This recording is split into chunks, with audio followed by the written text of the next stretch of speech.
Hey, Donald Trump. It's just me, Paula Poundstone. I was just playing with the cats. I sleep on the floor. I don't even own a bed. And my favorite place to sleep is on my living room floor with my cats, especially in the wintertime. It is so warm and cozy. It's the best. A while ago, though, I started waking up in the morning to cat pee on the bottom part of my blankets. It's a territorial thing.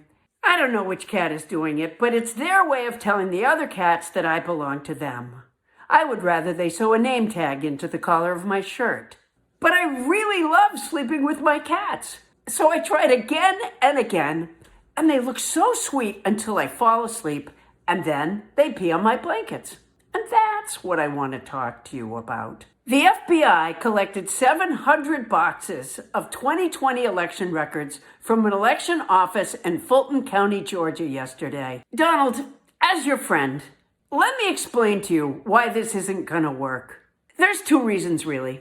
The first is that there was no voter fraud or miscount in Fulton County, Georgia in the 2020 election.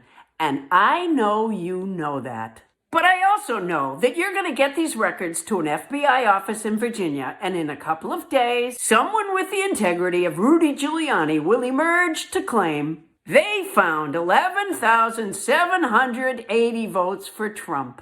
David Pecker, the former publisher of the National Enquirer, testified under oath in court that you used to choose the cover photos for that rag and make up stories for them to run. On the first day of your first presidency, you sent your plush toy press secretary Sean Spicer out to demand that the press, who made note of the small crowd size at your swearing in, pay no attention to the evidence of their lying eyes, famously saying, "This was the largest audience to ever witness an inauguration, period." At the time, I thought, do we all have to say our punctuation out loud now? ?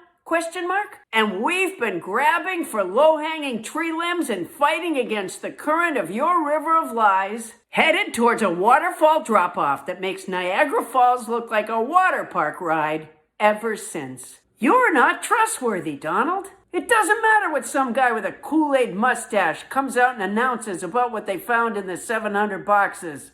It'd be like Nixon miraculously finding a copy of the White House tapes without a gap, where he could be heard ordering his chief of staff, Haldeman, to make sure his office cooperated fully in this investigation of this despicable break-in. And a very muffled John Dean could be heard saying, "Sir, I thought there was a cancer on the presidency, but I looked again, and there isn't."